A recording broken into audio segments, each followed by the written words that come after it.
Start ng first quarter, rain or shine, 13-6 run agad ang panimula sa pangunguna ni Gian Mamuyak na nagtala agad ng 8 straight points at si Clarito na sumigunda ng 5 straight points. Calvin Oftana naman maagang napaupo dahil sa kanyang dalawang early foul.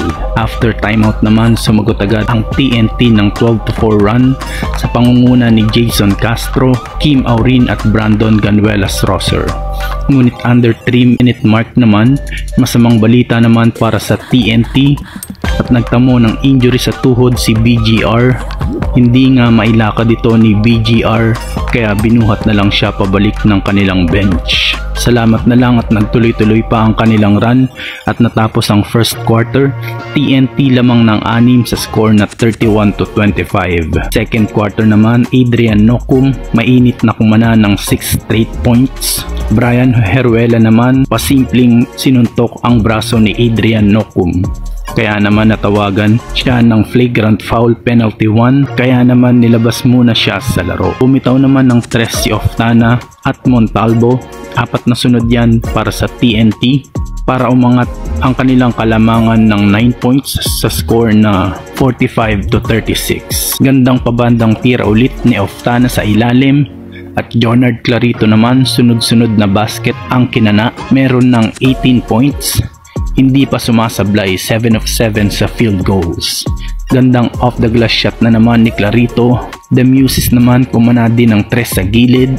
Less than a minute left sa second quarter. RR Pugoy naman sumagot din ng buzzer beater step back 3-point shot bago matapos ang second frame at natapos ang first half. TNT lamang ng 2 sa score na 64-62.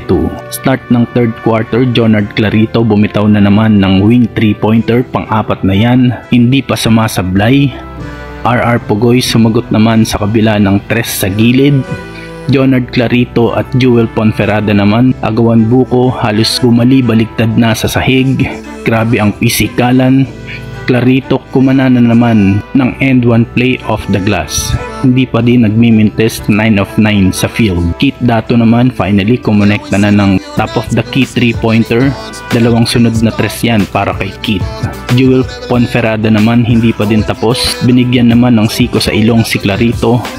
Ponferrada tuluyan ng na-eject out of the playing court. At dahil sa run ng Ross, pumalo na sa 11 ang kanilang kalamangan sa score na 86-75. Down the stretch naman, TNT naman bumawi din ng run sa pangunguna ni Jason Castro at tinabla ang talaan sa all 95 sa pagtatapos ng third quarter. At fourth quarter naman, TNT lumamang na dahil sa jumper ni Kim Aurin. Rain or shine naman bumawi ng 11-2 run para umangat na naman ang kanilang lamang sa 9 points sa score na 106-97. At dito Coach Chot, hindi na maganda ang pakiramdam.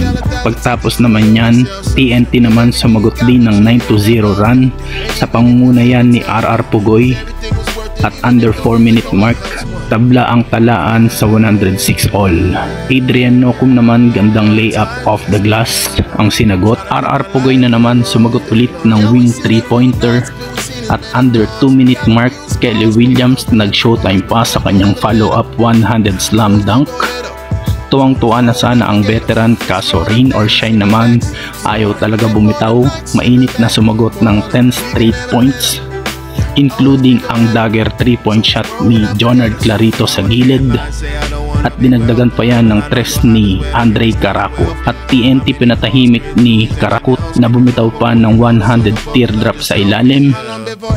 At sa huli, rain or shine buhay pa. In-extend ang serye para sa do or die game. Ang final score, rain or shine 121, TNT 113. Panalo ang rain or shine. Sa pangunguna yan ng almost perfect game ng best player of the game na si Jonard Clarito na nagtala ng 29 points, 7 rebounds, 4 assists, 1 steal at 1 block na may 10 of 12 shooting, perfect 5 of 5 beyond the arc. Sinigundahan niya ni Andre Caracut na nagtala ng 21 points, 5 rebounds. Adrian Nocum naman nagambag din ng 20 points at 4 rebounds. At Santi Santillan nagtala din ng 20 points, 6 rebounds para sa rain or shine.